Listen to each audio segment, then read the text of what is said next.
Hello guys, আমি আপনাদের সামনে প্রতিবারের মতো এবারও অচিনপুর নাটকের ১৩ পর্ব নিয়ে আলোচনা করব। ১৩ পর্বে কিন্তু নতুন চমক আসতে শুরু করেছে, তাই ভিডিওটি না টেনে সম্পূর্ণ দেখার অনুরোধ রইল।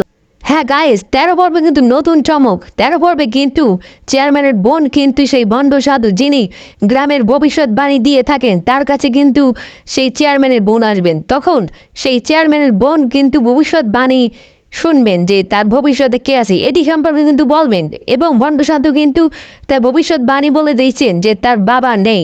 এ বিষয়তে কিন্তু চেয়ারম্যানের বোন খেপে গিয়েছে। এই বিষয়টা কিন্তু ১৩ পর্বে আসতে চলেছে নতুন চমক। আরেকটি বিষয় দেখবেন যে ১৩ পর্বে কিন্তু যে ভণ্ড সাধু তার বাবা কিন্তু দৌড়ে এসেছে, তখন কিন্তু ভণ্ড সাধু দৌড়ে পালিয়েছে, সবাই তাকে ভণ্ড সাধু বলে থাকে। সে কিন্তু দৌড়ে পালিয়েছে, তখন কিন্তু চাপ নিয়ে এসে বাধা দেয় এবং তাকে বাঁচানোর চেষ্টা করে। এই বিষয়টা কিন্তু ১৩ পর্বে ফুটে উঠবে। এবং আরেকটি বিষয় লক্ষ্য করলে দেখবেন যে ১২ পর্বে কিন্তু সেই চাঁদনির বাবা কিন্তু গান গায়, সে কিন্তু গান গেয়ে সবাইকে মাথায়। এই বিষয়টি কিন্তু ফুটে উঠেছে। এবং নাজমাকে দাঁড় করিয়ে সেই মেশিন বাবু নানা ধরনের কথা বলেছেন যে তাকে চাঁদনিকে সে পছন্দ করেন, কিন্তু চাঁদনি তাকে পাত্তা দেয় না। এই বিষয়টি কিন্তু লক্ষ্য করা যায়। এরপরে কিন্তু নাজমা কিন্তু চাঁদনির বাড়িতে আসে। চাঁদনির বাড়িতে এসে কিন্তু তার বাবাকে বলে যে চাঁদনি কোথায়, তখন বলে চাঁদনি ঘরের ভিতরে আছে। তখন কিন্তু নাজমা চাঁদনিকে ডাক দেয় এবং ঘর থেকে বের করে, এবং তারা কথা বলা শুরু করে, এবং যে পছন্দ করে না কেন। এবং আরেকটি বিষয় লক্ষ্য করলে দেখবেন নাজমা কিন্তু সেই ভণ্ড সাধুর সাথে প্রেমে লিপ্ত, সে কিন্তু প্রেম করে। আরেকটি বিষয় দেখবেন যে বয়রা মজিদ কিন্তু তার চাচির কাছে যায়। চাচি তখন ডাক দেয় যে পান খাবি, তখন সে বলে কি, আমি কি বয়রা, আমি শুনি না। তখন জয় চিৎকার করে, সেই বিষয়টি কিন্তু ফুটে রয়েছে এবং নাটকের মধ্যে। এবং আরেকটি বিষয়, সেই চাচি যখন ডাক দেয় তার স্বামীকে, তখন বলে যে ওকে কি করবা, ও তো বয়রা, ওকে দিয়ে কোনো গাথা না। একটা বললে আরেকটা শোনে।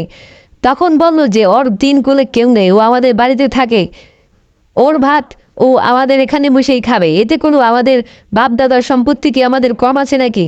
এই বিষয়টি কিন্তু ফুটে উঠেছে। আরেকটি বিষয় লক্ষ্য করলে দেখবেন যে দানেশ পারমাণিক কিন্তু সেই চেয়ারম্যানের উপর খেপা সে কিন্তু চেয়ারম্যানকে ভণ্ডামি বন্ধ করতে চান চেয়ারম্যানের, যে সে গোপনে এত বড়লোক হয়ে যাচ্ছে, সে কীভাবে হচ্ছে, এই বিষয়টি কিন্তু দানেশ পারমাণিক জানেন না, কিন্তু এতে কিন্তু তার কোনো মতেই সহ্য হচ্ছে না। এবং এই ১২ পর্বে ঘটেছে যে যে আমাদের যে বাংলা ছাত্র প্রভাষক তিনি কিন্তু বলেছেন যে এই কলেজের উন্নতি হয় না কারণ। তখন কিন্তু কলেজের আরেক স্যার বললেন যে এই উন্নতি হবে না, যতদিন পর্যন্ত চেয়ারম্যান থাকবেন ততদিন পর্যন্ত এই কলেজের উন্নয়ন হবে না। তখন কিন্তু বাংলা প্রভাষক স্যার বলেছেন যে এদেরকে কিভাবে প্রতিহত করা যায়।